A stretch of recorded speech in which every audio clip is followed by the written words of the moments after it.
வணக்கம் நண்பர்களே. தொடர்ந்து அரசியல் சார்ந்த நிகழ்ச்சியை பார்த்துட்டு வந்தோம். புதுவிதமாக மதுரையின் முக்கிய பிரச்சனைகளை பற்றி பேச போகிறோம். நம்மளோட திரு செந்தமிழ் செல்வன் இருக்காப்ல, அவர்கிட்ட கேட்டு தெரிஞ்சுக்கலாம். சார், உங்களை சந்திச்சதில் மிக்க நன்றி.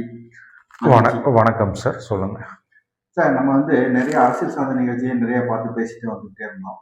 இப்போ புதுவிதமாக மதுரையின் முக்கிய பிரச்சனைகளை பற்றி பேச போகிறோம். இது வரைக்கும் அந்த பிரச்சனைகளை தீர்க்கவே இல்லை. வருங்காலத்திலேயாச்சும் வர்ற ஆட்சியிலேயாச்சும் அந்த பிரச்சனை தீருமா? அதோட உங்களுடைய கருத்து என்ன சார்?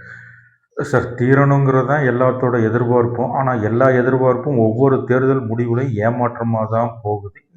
பார்க்கலாம், இந்த தேர்தலையாவது வர்றப்போற யாராவது ஒருத்தர் ஏதாவது நல்லது செய்வாங்களா அப்படின்னு ஒரு சின்ன எதிர்பார்ப்பு மக்கள்கிட்ட இருக்கு. இப்ப நீங்க என்னதான் மதுரையின் மையப்பகுதி, தமிழ்நாட்டின் மையப்பகுதி மதுரை தான் சொல்றாங்க. ஏன்னா இங்க இருந்து எல்லா டிரான்ஸ்போர்ட்ல இருந்து எல்லாமே இங்க வந்து ஏற்றுமதி. சென்னைக்கு அடுத்து மதுரை தான் சொல்றாங்க. எனக்கு தெரிஞ்சு இன்னொருத்தவங்க சொல்றாங்க, மும்பைக்கு அடுத்து கிடைக்கக்கூடிய பொருள் எல்லாம் மதுரையிலேயும் கிடைக்குன்ற மாதிரி சொல்றாங்க. அப்படி இருக்கிற சூழ்நிலை மதுரையில ரொம்ப டிராஃபிக் அளவுக்கு அதிகமா இருக்குது. டிராஃபிக் ஒரு பக்கம், ரெண்டாவது ரோடும் பார்த்தீங்கன்னா அந்த அளவுக்கு ஒன்றும் தெளிவாலாம் இல்லை, குண்டு குழியுமா தான் இருக்கு. இது கிட்டத்தட்ட ஒரு இப்ப நேற்று இருக்குதான்னு பார்த்தீங்கன்னா இல்லை, கிட்டத்தட்ட ஒரு 50-60 வருஷமாவே அப்படித்தான் இருக்கு. இது வரைக்கும் ஆண்ட கட்சியும் ஆண்டுகிற கட்சியும் இதுக்கான எந்த ஒரு முயற்சி எடுக்கல. நாளை பின்ன வரப்புற ஆட்சியாச்சும் இதுக்கான ஒரு முடிவு எடுப்பாங்களா சார்? நாளை பின்ன மட்டும் இன்னும் வானத்துல இருந்து குதிச்சு புதுசா யாரும் வரப்போறதில்லை. இவங்க 2 பேர்ல ஒருத்தர் தான் வருவாங்க, இல்லாட்டி புதுசா ஒருத்தர் வந்திருக்காரு, அவர் வர்றதுக்கான வாய்ப்புகள் இருக்கு. அது இன்னொன்று பார்த்தீங்கன்னா, இது மதுரையின் சாபக்கேடு.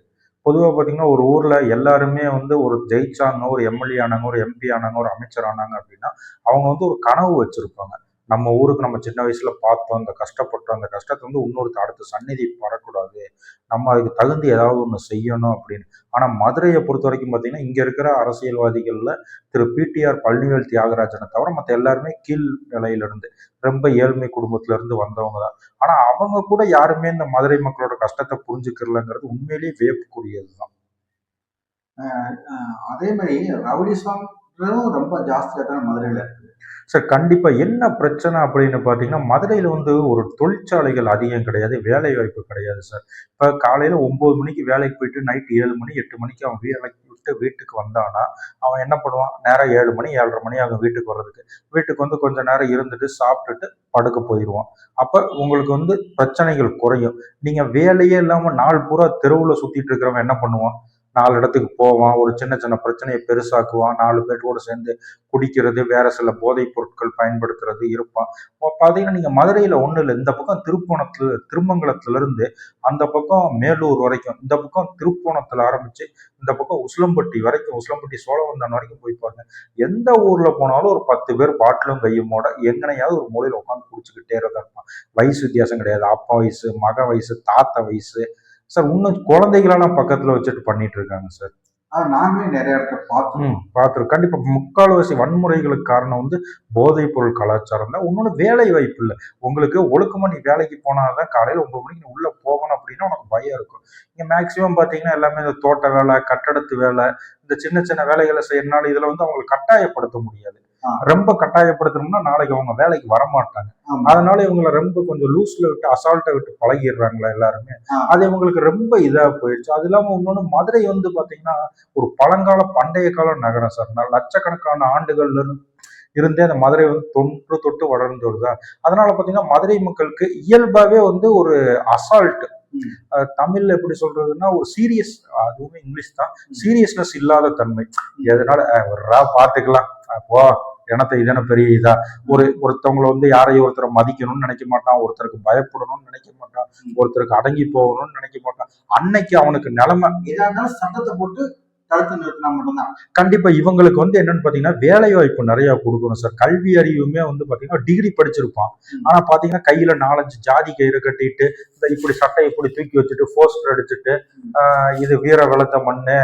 நீங்க பாத்தீங்கன்னா தமிழ் சினிமா கவிஞர்கள்லாம் பாத்தீங்கன்னா இவனுங்க இந்த பிளக்ஸ் அடிக்கிறவனுங்கிட்ட பிச்சை வாங்கணும், பகையை பார்த்து அஞ்ச மாட்டோம். இல்லை இது வரைக்கும் இவனுங்க மதுரைக்காரனுங்க எந்த போருக்கு போயிருக்கானுங்கன்னு எனக்கு தெரியல. போனாங்க ஒரு காலத்துல தென் மாவட்டங்கள்ல இருந்து எல்லாருமே வெள்ளைக்காரங்க எழுத்து போனாங்க, இல்லைன்னு சொல்ல. ஆண்ட பரம்பரை சார். போஸ்டர் 15 வயசு 20 வயசு பையன் பிளக்ஸ் அடிச்சு வச்சிருக்கான் அவனுங்க நண்பர் கல்யாணத்துக்கு.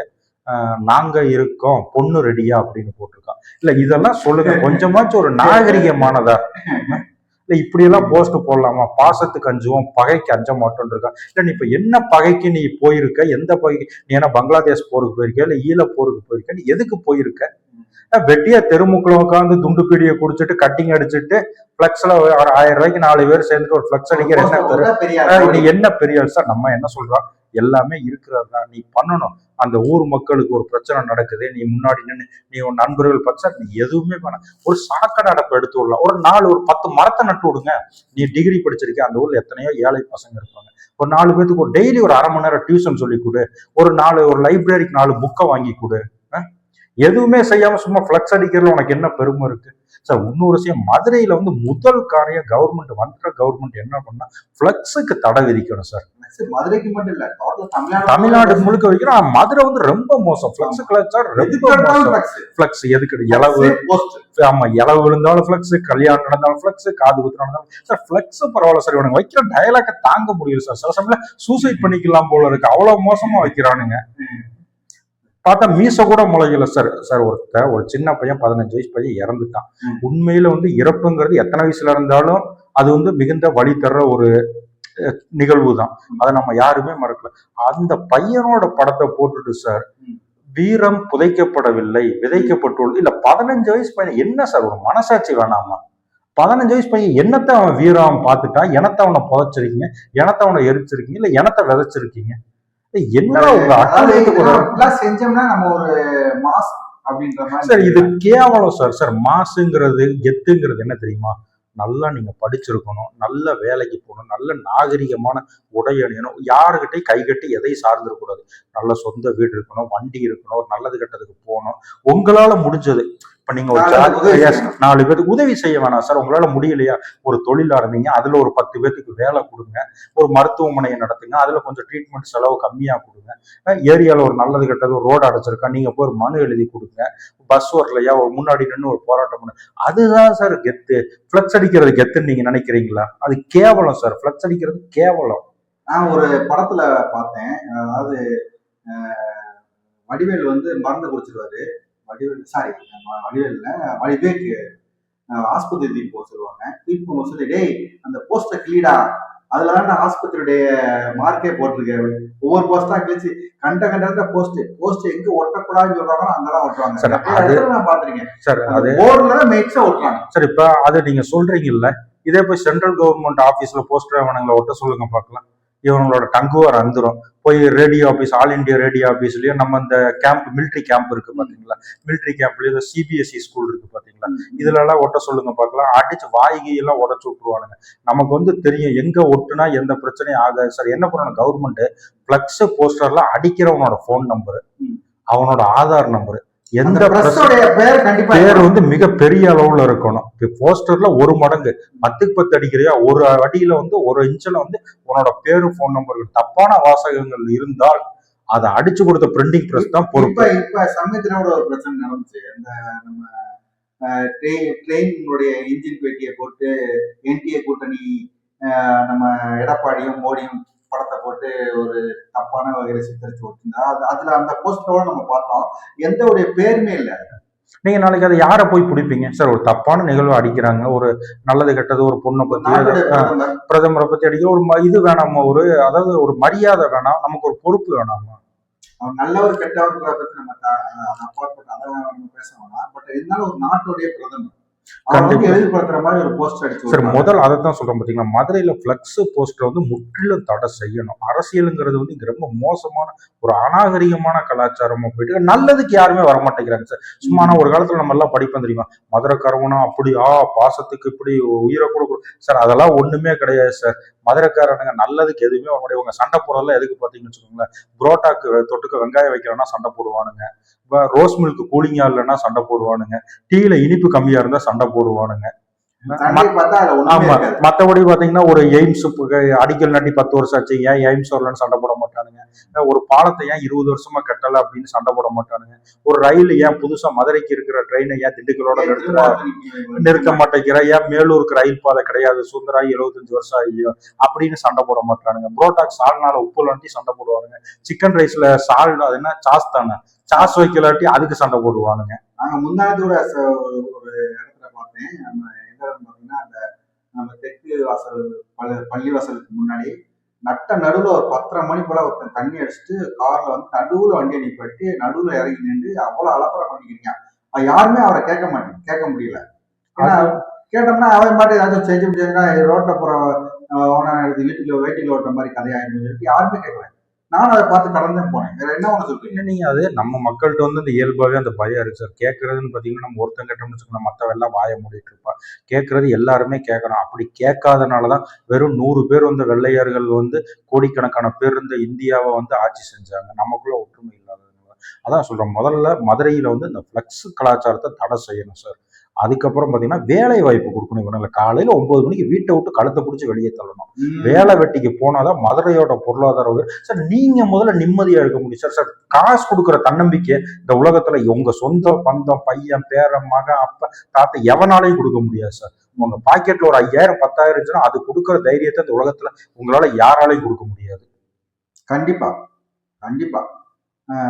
அடுத்து ரோடு ரோடு இங்க மட்டும் இல்ல, தமிழ்நாடு முழுவதும் இப்படித்தான் இருக்கு.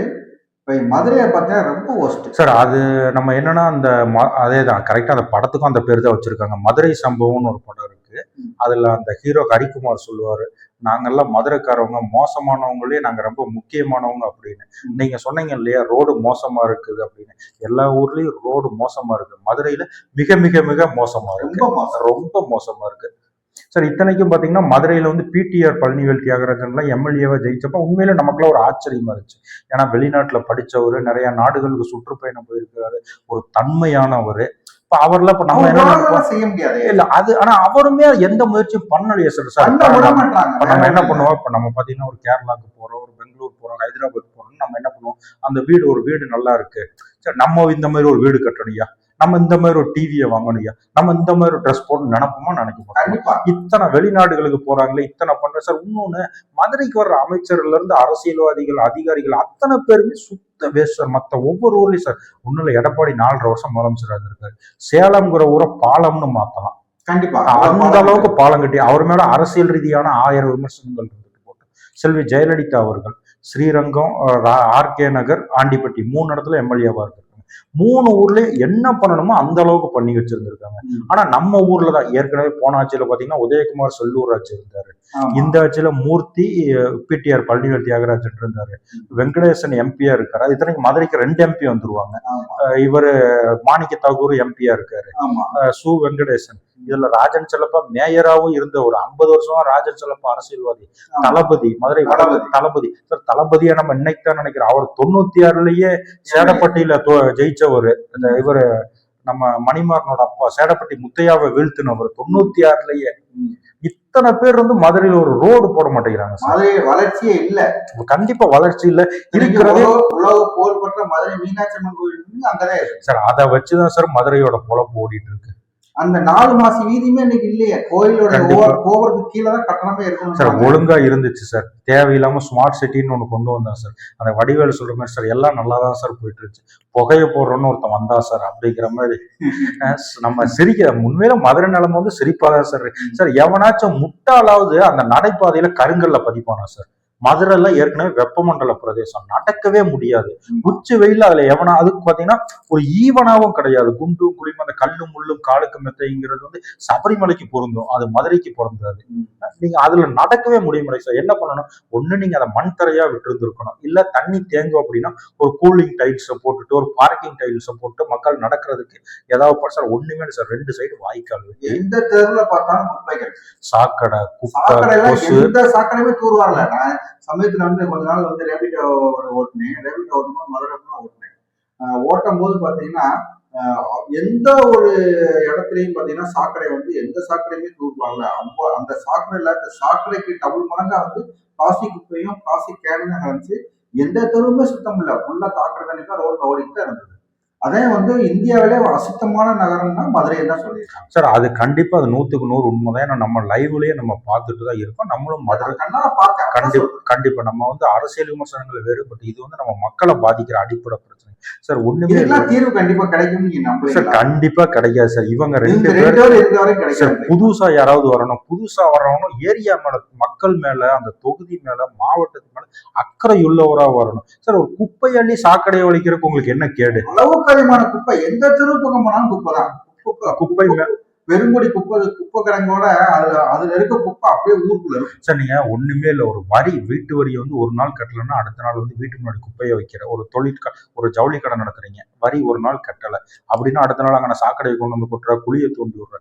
கரண்ட் பில் கட்டலைன்னா 100 ரூபா, கரண்ட் பில்லே 100 ரூபா தான். அவன் பாவம் மறந்துட்டான், அவனுக்கு 100 ரூபாயை ஃபைன் போடுறான் அடுத்த நாள். அப்ப எங்க கிட்ட இருந்து இத்தனை வரியை வாங்கிட்டு எதுவுமே செய்ய உனக்கு எவன் ஃபைன் போடுறது? இதெல்லாம் கேட்கணும். அதாவது வந்து மக்களாக நீங்க தான் வந்து உங்களுடைய நகரங்கள் தூய்மையா இருக்கணும், சுத்தமா இருக்கணும்னா அது நீங்க தான் வருங்காலத்துடைய ஆட்சியிலையாச்சும் கரெக்டான ஆளுல தேர்ந்தெடுத்து நம்ம நகரத்துக்கு தேவையான வசதிகளையும், நம்ம இருப்பிடத்துக்கு தேவையான வசதிகளையும் நம்ம தான் ரெடி பண்ணணும். அதே மாதிரி பாத்தீங்கன்னா அந்த பஸ் ஸ்டாண்டு சார், அது பாட்டுக்கு ஒழுங்கா இருந்துச்சு சார். அந்த பக்கம் ஒரு பஸ் ஸ்டாண்டு, இந்த பக்கம் ஒரு பஸ் ஸ்டாண்டு, பெரியார் பஸ் ஸ்டாண்டுன்னு பெங்களூர் மெஜஸ்டிக் பஸ் ஸ்டாண்டு மாதிரி மாத்திரம்னு சொல்லிட்டு செக்கானூர்னு பஸ் ஸ்டாண்டு மாதிரி மாத்தி வச்சிருக்காங்க சார். மதுரையோட மக்கள் தொகை 15 லட்சத்துக்கு மேல. ஒரு நாளைக்கு பெரியாருக்கு மட்டும் குறைஞ்சபட்சம் 5 லட்சம் பேர் வருவாங்க. அந்த பஸ் ஸ்டாண்ட் 5 லட்சம் பேர் தாங்குற பஸ் ஸ்டாண்டா சார்? பக்கத்துல ரயில் ஸ்டேஷன் இல்ல, இதெல்லாம் பக்கத்துல ரயில் நிலையம் இருக்கு. ஒரு நாளைக்கு குறைஞ்சபட்சம் ரயில்வே ஸ்டேஷனுக்கு 2 லட்சம் பேருக்கு மேல வரும். இல்ல எப்படிதான் சார் இதெல்லாம் யாருதான் அப்ரூவ் கொடுக்குறது? நீங்க ஒரு 10 லட்ச ரூபா 5 லட்ச ரூபா போட்டு வீடு கட்டுறவனே யோசிக்கிறேன், எனக்கு 2 பையன் இருக்கான், அவனுக்கு கல்யாணம் ஆகும், அவனுக்கு 2 பையன் பிறப்பான், அதுக்கேற்ற மாதிரி நான் வீடு கட்டணும்னு யோசிக்கிறேன். உங்களுக்கு எல்லாம் என்ன கேடு? லட்சக்கணக்கில் சம்பளத்தை வாங்கிட்டு அரசாங்க பணத்தை உட்காந்துக்கிட்டு சார் கேவலம் ஒரு பஸ் ஸ்டாண்ட் சார் என்ன சார் வரப்போகுது? அங்க என்ன இடமா இல்ல? அந்த குடியிருப்புகள் இருக்கு, தீயணைப்பு நிலையத்தை அங்க இருந்து தூக்கி ஒரு 2 கிலோமீட்டர் தள்ளி வச்சா என்ன குடியா முடிக்கிற போது கொண்டு அந்த குடியிருப்பு மாதிரியா சார் இருக்கு? அதை தூக்கி மாத்தி 1 கிலோமீட்டர் தள்ளி வைக்க வேண்டியதானே? இடமா இல்லாமையா இருக்குது? ரோடு போடுறேன்னு சொல்லி அங்கிட்டு இருக்க வீடு வீடை இடிச்சு தள்ளி ரோடு போடுறவங்க ஊருக்கு ஒரு பஸ் ஸ்டாண்ட் தேவைன்னா மக்கள் அந்த இடத்துல எடுத்து சார் ஒண்ணுமே இல்லை சார். அந்த குடியிருப்பு கொஞ்சம் தள்ளி மாற்ற வேண்டியதான? ஒரு 1 கிலோமீட்டர் இந்த பழங்கானத்தம், மஸ்தம் நகர் பக்கம், பழங்கானத்தம் பக்கம் இடம் நிறைய இருக்கு சார். பைபாஸ்லயே நிறைய இடம் இருக்கு. கண்டிப்பா உங்களுக்கு காலவாசல் உள்ள எல்லாம் போனோம்னா தேனி ரோட்ல பாத்திமா காலேஜை தாண்டினாலே இடம் நிறைய தானே இருக்கு. அங்கெல்லாம் அந்த இடத்த கொடுத்து பஸ் ஸ்டாண்டை மிகப்பெரிய ஒரு ஒருங்கிணைந்த ஒரு பஸ் ஸ்டாண்ட் ஆக்கலாம். என்ன திட்டம் போடுறாங்க, இது பண்றாங்கிறது பார்க்கலாம் சார். நம்ம புலம்பிட்டு தான் இருக்கோம். வர்ற ஆட்சி இறைவனும் வர்ற ஆட்சியாளர்களும் தான் கண் திறக்கணும். பார்ப்போம். அதாவது நம்ம வந்து இதெல்லாம் பேசுறோன்றோம்னா மக்களுக்கு அதை நிச்சயமா கொண்டு போய் சேர்க்கணும். குறைகள்லாம் இருக்கு, இந்த குறைகள்லாம் சரி பண்றதுக்கு சரியான ஆளை தேர்ந்தெடுக்கின்றதுக்காக தான் இந்த குறைகளை பத்தி நம்ம பேசுறோம். மற்றபடி வந்து யாரையும் குறை சொல்லணும், குற்றம் சொல்லணுன்ற எண்ணம்லாம் நம்மளுக்கு கிடையாது. மீண்டும் சந்திப்போம். நன்றி மக்களே. அதே மாதிரி பார்த்தீங்கன்னா உங்களை வந்து மதுரை மாவட்டத்தை சேர்ந்த மக்களாக இருந்தீங்கன்னா உங்களை பாதிக்கிற, அதாவது பொதுவான உங்கள் ஏரியாவில் என்ன பிரச்சனை அப்படிங்கிறத நீங்கள் கீழே கமெண்ட் செக்ஷனில் போடுங்க. போக்குவரத்து பிரச்சனை, சாலை பிரச்சனை, குடிநீர் பிரச்சனை, வேலையின்மை, இப்படி மதுரையில் என்னென்னலாம் பிரச்சனை இருக்குன்னு நீங்கள் கமெண்ட்டில் போடுங்க. நம்ம அதை பற்றி இன்னொரு வீடியோ அலசி ஆரஞ்சு இன்னும் கொஞ்சம் தெளிவாக போடலாம். உங்களை சந்தித்ததில் மிக்க மகிழ்ச்சி. மீண்டும் சந்திப்போம். நன்றி, வணக்கம்.